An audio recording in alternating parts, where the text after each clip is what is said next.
I'm in such a terrible situation that I'm deeply embarrassed to even admit what's happening. By embarrassment, I mean I'm utterly humiliated. How else can I put it that my wife, after 7 years of marriage, is having an affair with my stepdad? Yes, my wife slept with my mother's husband. I'm a 38-year-old man, married to Celia, 38 years old, for 7 years. Our relationship has had its normal ups and downs. The downs were mostly because my wife thought I was too close to my mom. She even called me a mama's boy. I won't deny it because my mom passed away 2 years ago, and I loved her deeply. I'm grateful that I was able to show her the love and care she deserved. She raised me all by herself and provided the best she could, often going beyond her means. My mom was a single parent until she met Andrew about 10 years ago. Andrew was a divorced man in his early 50s when he married my mom. I couldn't understand what my mom saw in Andrew that made her marry him after being single for 2 decades. To me, Andrew was like a non-entity. While my mom was alive, I used to visit her twice a week, but my interaction with Andrew didn't extend beyond basic greetings and a smile. I don't know why I couldn't accept him as a father figure, but I never showed my reservations to my mom. I was happy that my mom found a companion in her later years, and after her passing, Andrew didn't play any role in my life. I didn't even meet him after her funeral, even though he still lived in her house. Things took a disturbing turn when I saw him sitting with my wife, his arms around her. It wasn't a friendly or paternal embrace. Their body language, or I should say their chemistry, didn't sit right with me. Given our family dynamics, this was all very strange. As I mentioned, I was never close to my stepdad, and Celia wasn't either. Witnessing such a level of comfort between them made me extremely uncomfortable. I was in my car, and they were at a roadside cafe. I had left work early that day to meet an old friend. The location where I saw them was far from my home and my office, a place I don't usually go to. I met my friend but was preoccupied the whole time. He kept asking if something was bothering me, and I just said it was work-related. How could I tell him what I had seen on my way? When I got home, I couldn't help but confront Celia about what I had witnessed with Andrew. Her face turned pale, and she seemed at a loss for words. Eventually, she admitted to having lunch with him. When I asked why all of a sudden, she claimed they ran into each other, and he suggested having lunch together. The way I was looking at her made it clear I had seen something I shouldn't have. She went on to explain that Andrew was deeply upset about losing my mom and that she was trying to console him. She said he's a lonely old man with no one to talk to, which is why he held her hand while expressing his grief. You see, I didn't mention that I witnessed him holding her hands. Instead, I saw him putting his arms around her. Their conversation didn't appear to be one of sorrow for my mom. While they weren't laughing, their body language had a flirtatious vibe. I chose not to say anything but didn't buy her explanation. I decided to investigate the matter myself before confronting her further. Celia works as a nail artist at a beauty salon, which means she works on weekends and has weekdays off. This wasn't an issue between us until recently when she became excessively preoccupied with her work. We started having frequent arguments about this, as she wasn't devoting enough time to our relationship. She countered that I was being overly needy after my mom's passing. She argued that I used to visit my mom twice a week, so her absence shouldn't bother me so much. However, that wasn't entirely accurate. I used to visit my mother on weekends and on some weekdays when Celia had to work. On her days off, I always made sure to be home on time to spend time with her. She used to complain previously that I was a mama's boy, and now she was accusing me of being needy. While these issues persisted, I saw her with my stepdad, which added to my frustration. A few weeks later, during Thanksgiving, the most recent one, she suggested we invite Andrew. Her direct suggestion surprised me. She explained that Andrew was living alone and had no one, so as an extended family, we should invite him. I pointed out that she never invited them when my mom was alive. She replied that it was different then because they had each other to celebrate the occasion, and now the elderly man was alone.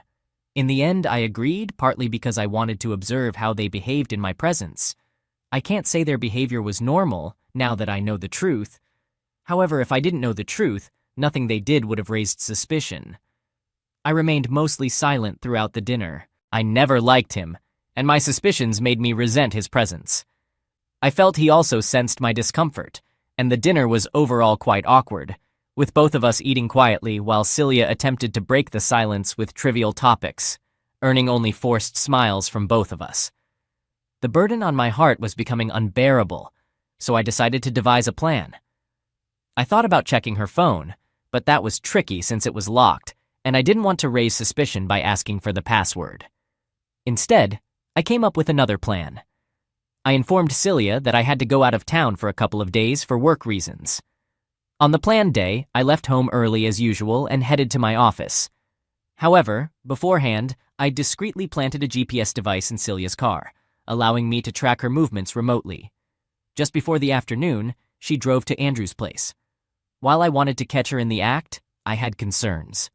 What if I confronted them and they were simply sitting and chatting innocently? It would make me look foolish. So, I reached out to my friend Keith for assistance. I confided in Keith about my suspicions and asked him to pay a visit to Andrew's place. It was a cautious plan. I instructed him to record any incriminating evidence if he found them engaged in anything inappropriate. The house had a password-protected lock, and I hoped that Andrew hadn't changed the PIN. Keith was worried that Andrew might become suspicious of an intruder, so I advised him to explain that the front door was open, and he was just there to check on him. The front door didn't lead directly into the living area. There was a small hallway, so his actions wouldn't arouse suspicion. After some convincing, he agreed.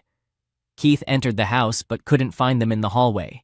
He discreetly peeked into the bedroom with his phone's camera switched on, cleverly positioning the phone in his shirt pocket with the camera lens protruding to avoid detection. To his dismay, he witnessed both of them without clothes, cuddling. He quickly muttered an apology and left the house before they could realize. Andrew followed him outside, questioning his unexpected presence. Keith explained that he had come to check on him, but it was all right. He would return later. Keith then got into his car and drove away without facing any confrontation with Andrew or Celia.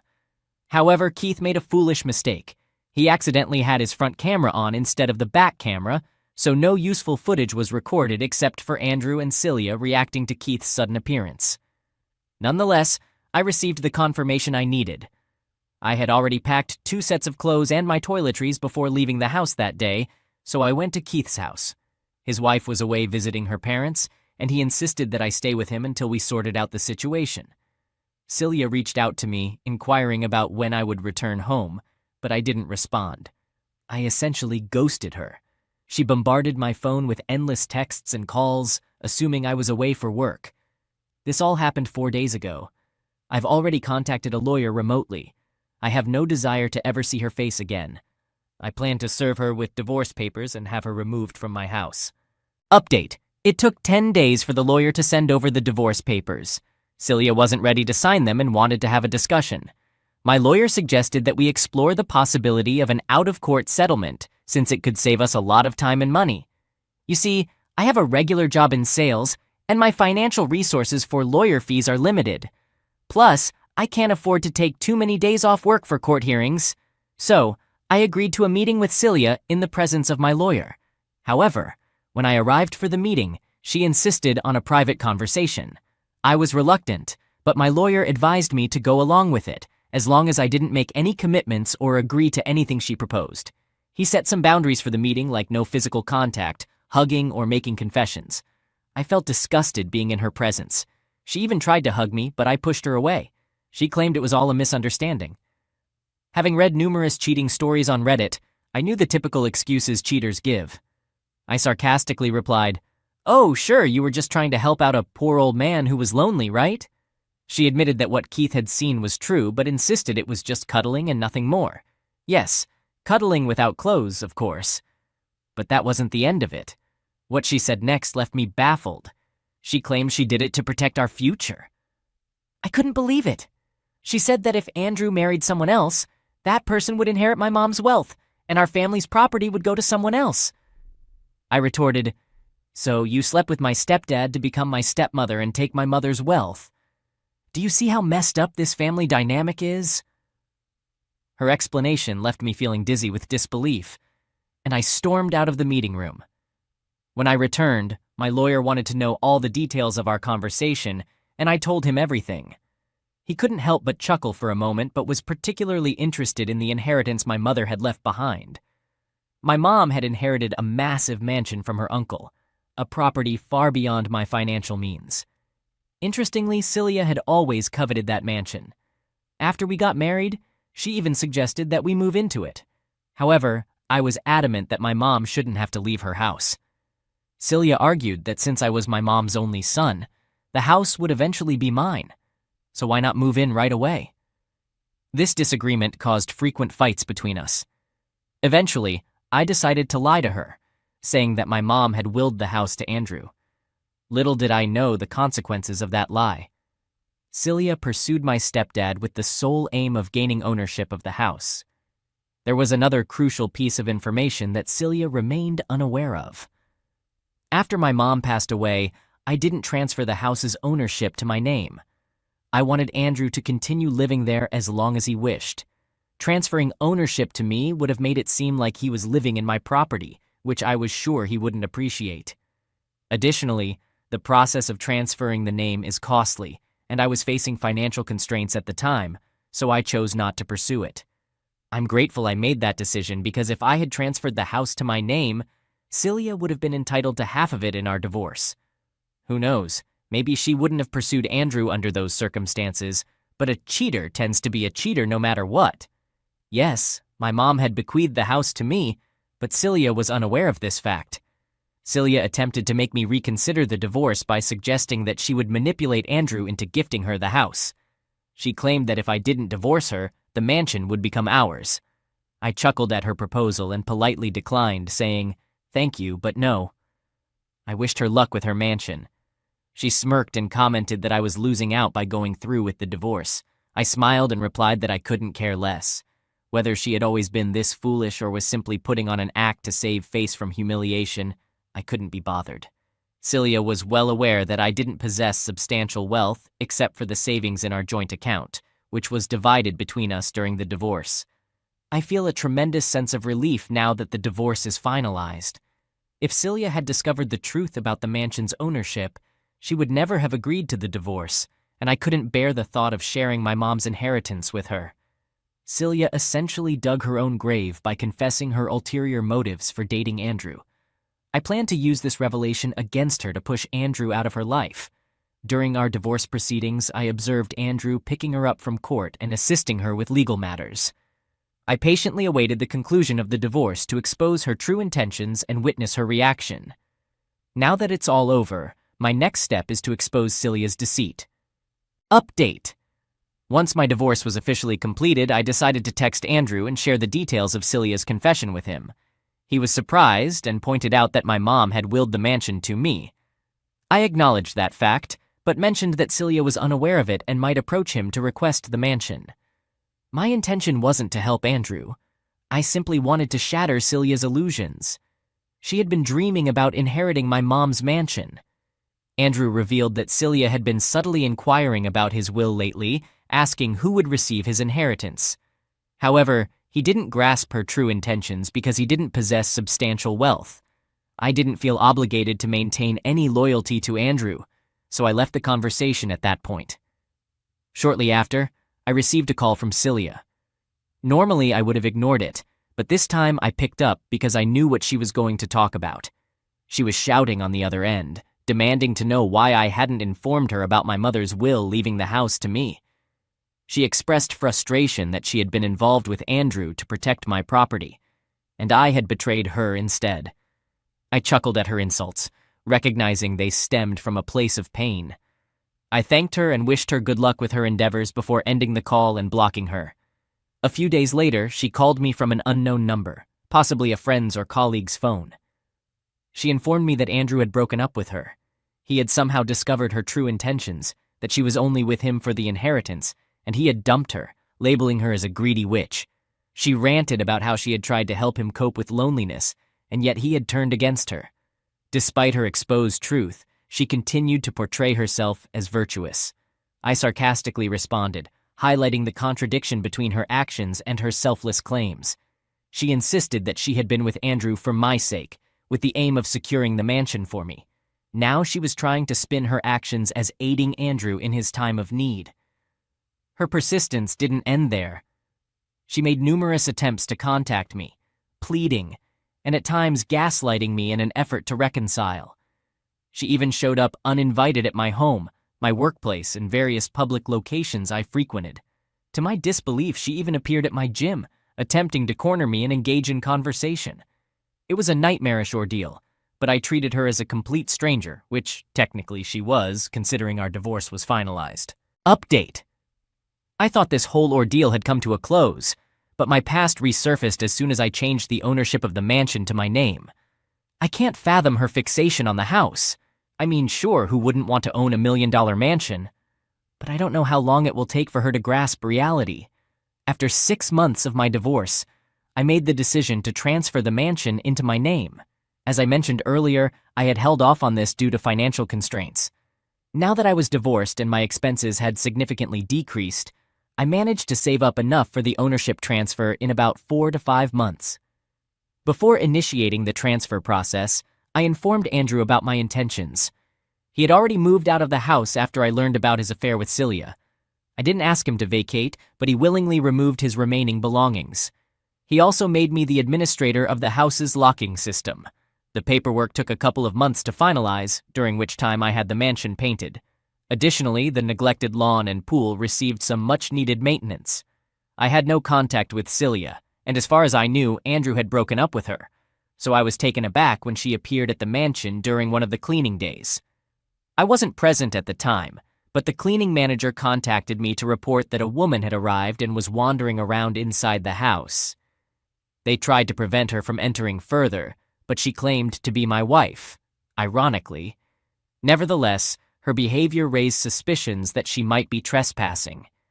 Indeed, she was trespassing, and I instructed them to escort her out, emphasizing that I had no wife. They complied with my request and confirmed that she had left the premises. It's no surprise that she eventually showed up at my residence. She was sobbing and insisting that I had abandoned her without cause, asserting her innocence and pure intentions. I suggested she seek therapy and possibly consider a mental health facility instead of coming to my home. She wanted me to let her inside for a conversation, but I declined, firmly shutting the door. Last month, I decided to rent out the mansion to a family. Initially, I contemplated moving in to save on rent for my current apartment, but after crunching the numbers, it didn't make sense. The rent for the mansion is at least twice, if not more, than what I pay for my apartment. Moreover, the house is far too spacious for a single person. If I ever get married and start a family in the future, I may consider moving there, but for now, that's not in the cards. I've also obtained a restraining order against Celia for the mansion property. While the likelihood of her trespassing or causing damage was low because she hadn't shown violent tendencies, I wanted to ensure the safety and peace of mind of the new tenants. I didn't want Celia to unnecessarily trouble them. So far, everything has been going smoothly, and I hope I won't have to provide any further updates on this matter. I'm eager to close the chapter with Celia and move forward with my life. All right, that was a fun story. Now let's move on to another exciting one. Stay tuned and let's dive in.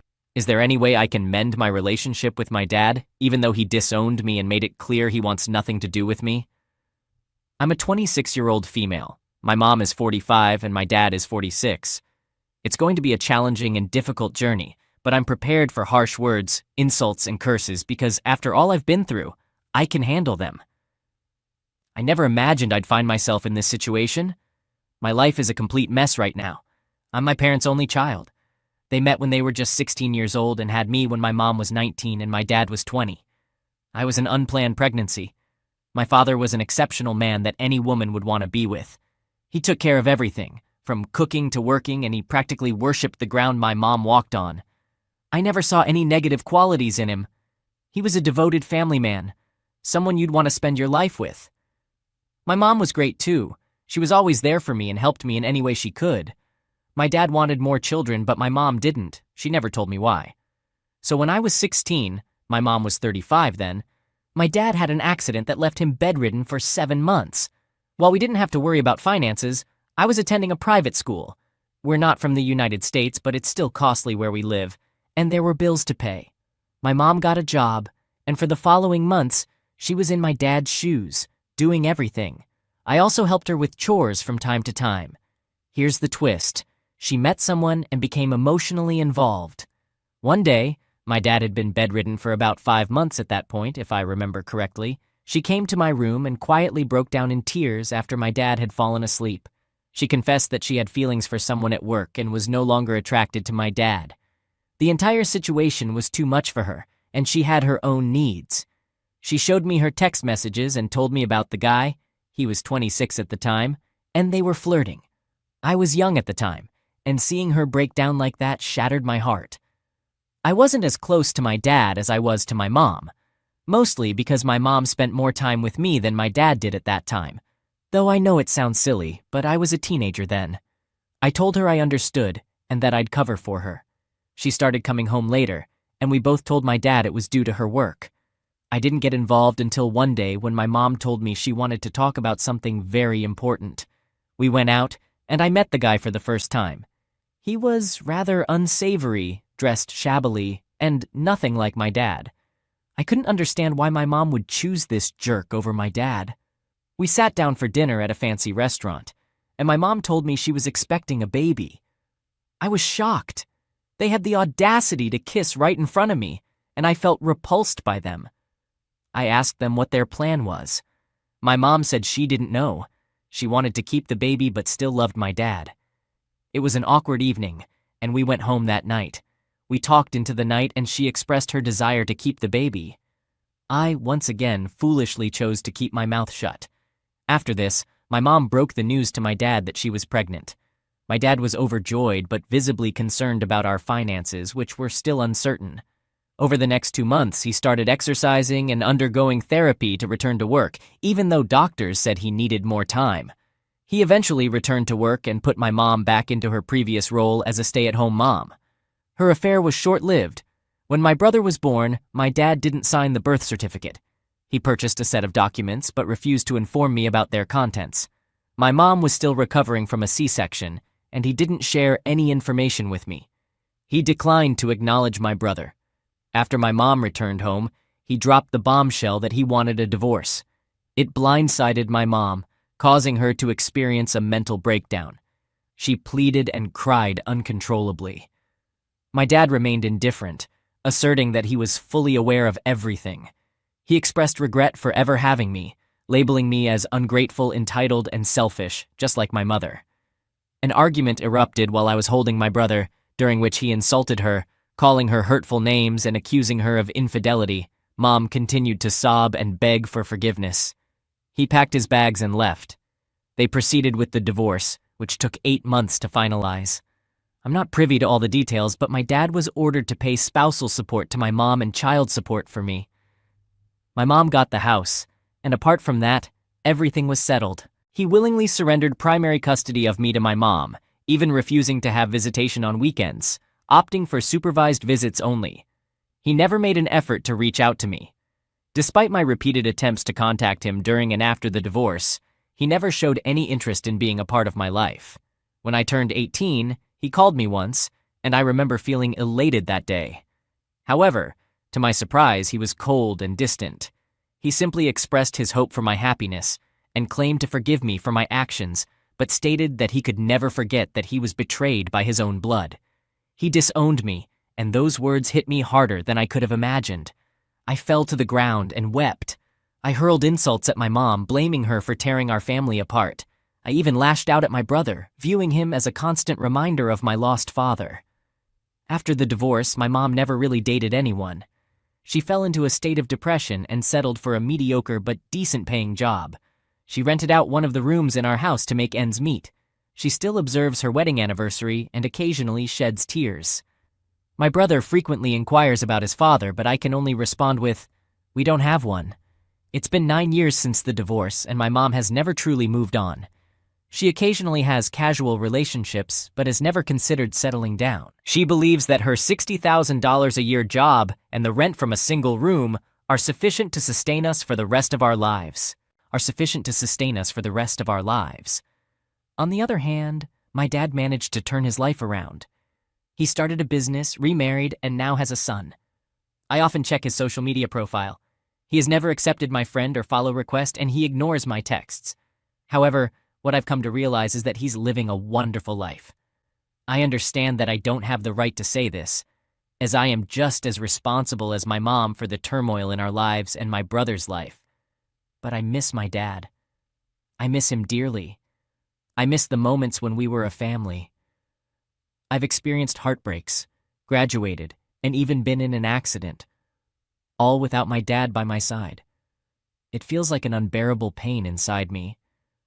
I've attempted to arrange a meeting with him, but when he learned of my intentions, he moved to another city. Last year, I had a son who bears a striking resemblance to my dad. I want to name him after my dad and introduce them. I'll be getting married at the end of this year, and there's nothing I want more than for my dad to walk me down the aisle. I messed up, and I wish he would shout at me, tell me I don't deserve to be his daughter. I want him to be angry, but I also want him in my life. I want my dad. Not a single day has gone by in all these years where I haven't missed him. I've sent lengthy emails explaining and apologizing, but there has been no response. I did meet him once in November 2020. I approached him and said hi while he was with his son and wife. He looked me straight in the eyes and asked, "Who am I?" When I tearfully told him I was his daughter, he said he didn't have one and walked away. My fiancé was there to support me. My dad is not a bad person by any means. He did what any typical person in his situation would do. I know I don't have the right to apologize or ask him for anything, but just once, I want him to acknowledge my existence. I simply want him to recognize me for a single day, which is on my wedding day, and I want him to look me in the eyes and say that I'm his daughter.